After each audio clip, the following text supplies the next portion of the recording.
I guess, is it that time you're just ready to play someone else? You've been here 3 weeks, just ready for that first game to get here. Yeah, true. Mock game week this week, and I think so. We're mimicking everything that we'll do next week, and obviously this Saturday, get into a mock situational game.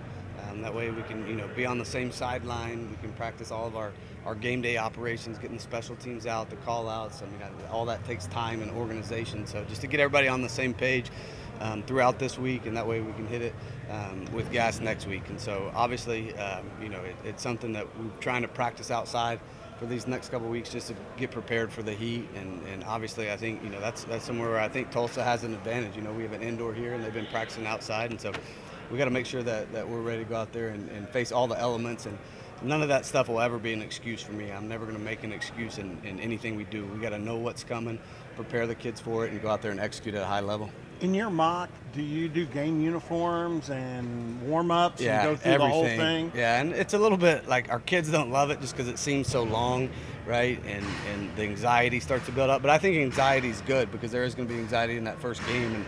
And I think it's probably more of a question for a nutritionist or a scientist, but we've had cramps the first game every year I've played, and sometimes it hasn't even been that hot. And I think that's due to the kids working themselves out. So we like to put them through the waiting period of what's going on, truly come out as a team, do all of our stretch, our pregame routine, and then we put everybody on the sideline and then can actually practice the situational stuff that naturally comes up in games. We'll put our coaches in the box, be responsible for certain things coming in and out. And then, too, I think we haven't been on the sideline. iPads are such a huge deal now, the technology and being able to relay information because you have instant access to that.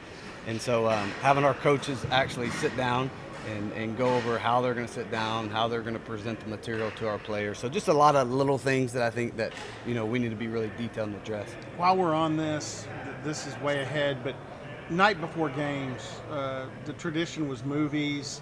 How do you treat the night before game with your team, either here or on the road? Yeah, we'll do the same everywhere we go. And so we'll have meetings. We'll have chapel for the kids that want to go to chapel. We'll have walkthroughs. We'll have dinner together. And so we've kind of gotten to where we give them a little bit more time and to rest in the thing. We have study hall for kids that haven't completed their schoolwork for that week. And if they have, they don't have to have study hall.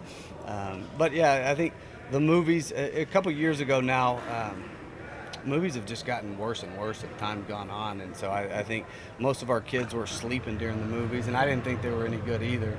And so I enjoyed it, but that was kind of back in the day when I thought movies were a little bit better. What kind of movies do you like? What are you looking for? Everything besides horror movies. Yeah, I mean, I like a good comedy. I'm okay with a romantic movie. I mean, all those different things. I'm not big on scary movies. So. How'd the scrimmage go on Saturday? Yeah, I thought it was good. Got out, with hardly any injuries, a couple of little bumps and bruises here and there, which is your goal in that last scrimmage. I think we kind of know where we're at, and right now, a bunch of position battles are who's going to be backups for us right now. I think for the majority, we know who our starters are on both sides, and there's going to be some positions where we're okay with putting a guy on a rotation. Like our defensive ends are really, really deep right now. So those guys, it doesn't matter who goes out there first because we don't think there's a big drop off. Like we'll keep those guys fresh and keep them rolling. So, didn't really tackle much with our ones, and I think I've seen Caleb Hawkins get tackled enough. I've seen Miles and Wyatt and Bowick and Chris Barnes, all those get tackled enough. So a little bit of thud with those guys, and then for some of those guys that are competing for jobs right now. Still got into some live football, some good 2-minute, 4-minute situation. And anytime you do those in live situations, there's just great teaching that happens. And so a great chance for us to come back this week and really study that and teach off of it. Coach, what have you seen out of Evan Jackson throughout fall camp? Yeah, Evan's always, and Evan knows this, like Evan's high moments are super high. I've been with him for 3 years. He's played a ton of football with us, super athletic, rangy, can play some man coverage. So he can do all the things we're asking him to do, like the consistency factor of it. I think he's a kid that his highs have been really high and his lows have been really low. And so, he's someone that I thought scrimmaged really good this past scrimmage. And for him, he knows the defense. He communicates at a high level. He's able to get us in and out of things. Our safeties are big communicators for us. And so, like where he's at right now, he's got to put it all together on an everyday basis. What have you seen from Billy? You talked about the DN room. What have you seen from Billy Walton this fall? Yeah, I mean, Billy's a guy I think that can play both sides for us. So I think the versatility of Billy is huge. And there's some guys, Jalil's mainly going to be an end. Malik Charles mainly going to be an end. That's kind of their skill set. And Billy's a guy that we can rotate and flip-flop from end to end rush. And so, and the one thing I've been probably most surprised about Billy is his value on special teams right now. And he's a guy that you'll see run out there and play a couple different positions in special teams as a starter for us right now. So I think just anytime you get those big, long, athletic guys that process information fast, Billy fits in that category. I'm trying to think where you were when he was a senior at SOC, but were you aware of him at South Oak Cliff? I don't remember recruiting him. Okay. No, I don't. I think Bill, the first time we met is when he came here. When's the first time you remember seeing a rugby-style punter? This is a great story now right here. So this is a true story. So we had a guy from Australia at Incarnate Word my first year, and it was probably our first big win, first conference game on the road, Abilene Christian. So I think we're up 10 or 7. I'd have to go back and check. I'm pretty sure 10, but we're kind of 4 minutes left in the game, and so I call a timeout because they had a really good returner, and I told our punter on the sideline, hey, kick it out of bounds. Like, don't kick it to this returner. The only thing that can kill us in this game right now is a return for a touchdown where we're at. And so you'll have to find this tape. I don't know where it's at, but he literally catches it. He walks straight sideways, minus 14-yard punt, straight into the stands. I swear to anything. And so you can see me on tape. I fell to my knees like, holy smokes. And so I guess there's a rule in rugby, if you punt it out of bounds, like something happens. So I'm not smart enough to know all that stuff. But I had like some of the worst text messages I've ever had in my life of how dumb of a coach I was, especially from my family that were watching this game live on TV. So I've learned from that you have to explain sometimes. Football rules, pause has been phenomenal. Like just as good of a camp as a punter I've been around, and really good spirals, really good drop punts. And so I think we can throw an arsenal of different varieties of punts at good people. There was a guy here named Tom Hutton, Australian punter. He had different spins. he could, and Drew Swoboda said this guy's it's like a pitcher with 4 or 5 different pitches in his arsenal. Yeah, I think it's cool to see the creativity come out kind of in a punter's mind and in the special teams coordinator mind. And I think watching him execute these things, we did some backed up punt situation stuff, last week at some point. And just to watch the placement that he had on these balls and backed up and how fast he could get them out.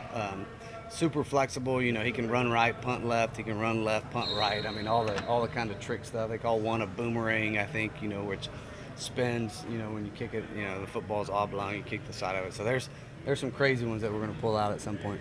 Can you talk about the structure of calling plays from field level and the communication level of talking to the booth, how that works? Yeah, and I think for me, I'm more of a field play caller. Like, that's just the way I am. And I think that, some people, I like to keep people and defensive coordinators off balance at times.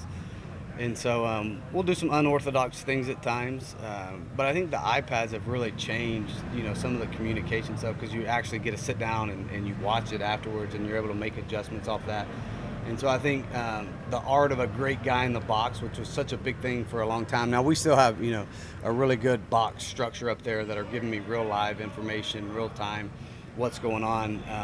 But having the ability to go back and really see what's going on holistically, I think has been a game changer. It allows you to just make more adjustments on the sideline.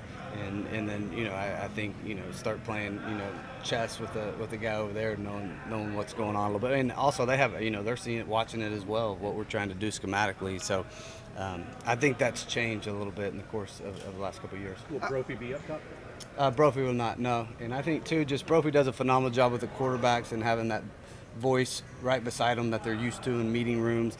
And then keeping them calm, like, I like to have high stress during the course of the week with these guys and then, super calm with the quarterback on game day. And we give them so much freedom checking at the line of scrimmage. Drew, at this point, he kind of knows what's going on. But I think for us right now, Brophy will be Kevin Kilmer, assistant quarterback coach who's been an offensive coordinator a long time at Angelo State, ton of success, will be up top.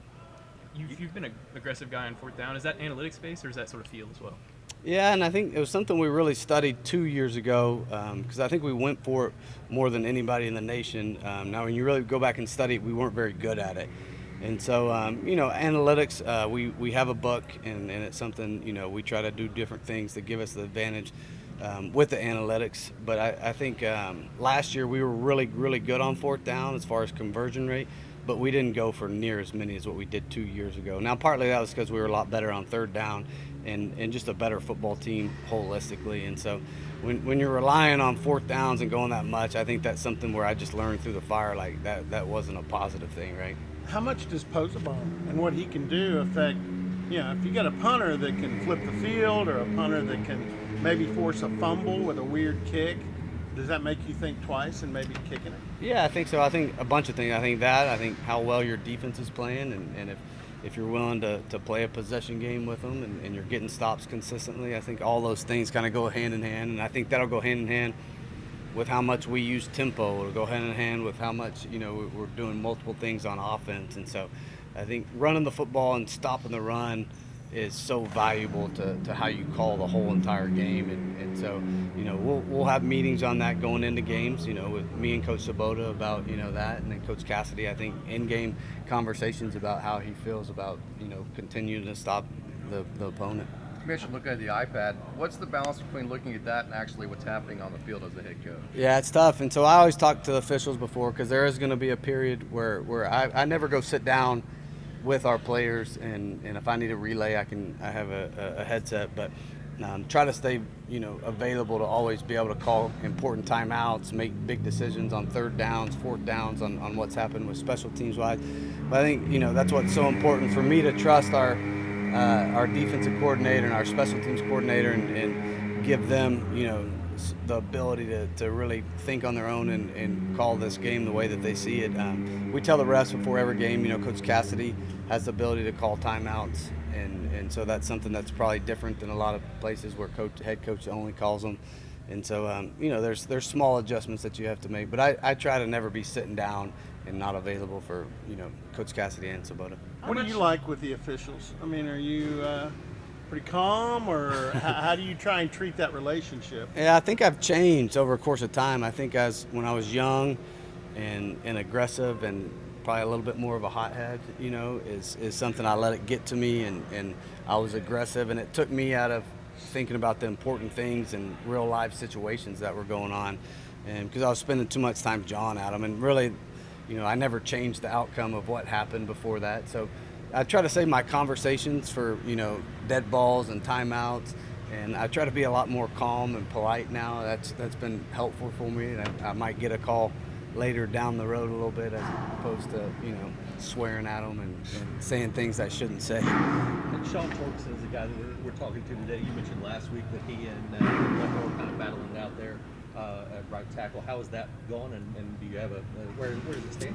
Yeah, no, we're still rolling with them. If we had to play tomorrow, probably be Torgerson right now.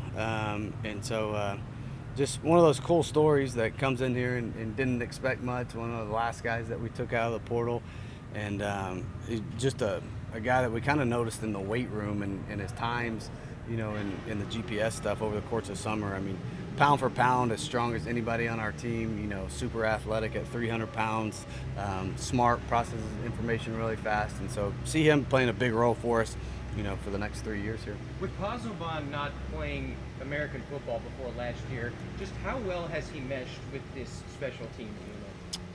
Yeah, I mean, he maybe has one of the best personalities on this team, and I think naturally our kids are drawn to, his accent and the way certain things sound when he pronounces things, and so obviously he's got the mustache, he's got the mullet. I mean, he's got the whole persona of just an Australian punter, right? And so I think he becomes more and more Americanized every single day. I think he loves Stillwater and he loves the culture over here, and so it's been fun just to watch him kind of grow and with the rest of his teammates here. Just with as many snaps as you guys have on this team, how have you seen that maybe kind of help during fall camp? Just, so many guys that have so much experience playing football. Yeah, I think it's been really good for us. And I think where we need to be smart now, like I need to realize that, understand that, and you don't have to, once our guys get it, we don't have to practice as much, I don't think, as you get going during the season. And I think there's different sciences going on now. You hear, Kirk Cinetti talk about it a ton last year, how short their practices are, how concise they are. And I think that's some things that we'll have the ability to do as we get into the season, just because, you know, these guys have played so much, they've seen so much. Like, I think sometimes they get a little bit more out of walkthrough and talking and seeing something, pictures change in front of them, as opposed to just banging all the time and keeping these guys really healthy and playing fast on Saturdays. You mentioned the referees a second ago. Couple How more important is after it for this you with the to players. set the tone when things aren't going well, when you face adversity? How important is it for a coach to set the tone for the team with your emotions, with your attitude? Yeah, I say this all the time. It's really easy to lead when you're winning, and I think everybody's having fun and everybody's looking at you the same way. And so I think what's really difficult and hard is to lead when things aren't going well and when adversity does hit. And so I like to get in front of it. We actually had a team meeting a couple of days ago, and that's what we talked about and addressed is like everything's been so peachy and positive and so many good responses, and everybody's like kumbaya right now about playing, you know, somebody else is really to figure out where we are, what we're good at, what we can hang our hat on, and then also, you know, as a coach, you know, what we did poorly, what we're going to do poorly, and how we, you know, start fixing all those problems that arise during the course of a game.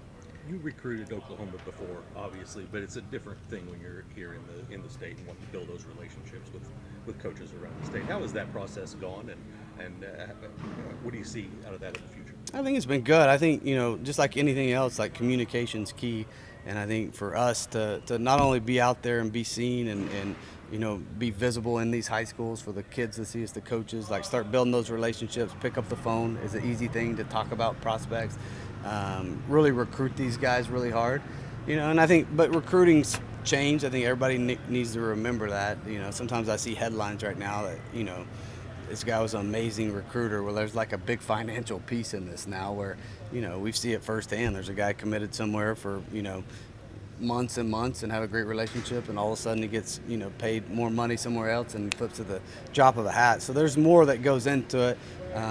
But I think not getting frustrated with those situations, communicate, be honest with these coaches, and I think we've had a really, really good response from the in-state coaches. What are your thoughts on pro players coming back to the college level? I know some coaches are coming out today saying they don't want it to happen. Yeah, I mean, I think it's just one of those things, like, what are we doing right now? It's just one more thing we're putting on the list, and that, you know, quite frankly, we don't have time to deal with and figure out what the rules are and what's going on. It's just, I mean, at some point, you know, I think there's got to be some integrity in this game. There has been forever. That goes along with sports in general and playing these, and we've taught this from the youth sports up. Like I mean, if a guy's competing for a professional job right now in the sport, like he should have left college in the back mirror at that point. So Thanks, guys. Appreciate it. We got appreciate you guys. You have a Thank you. good one.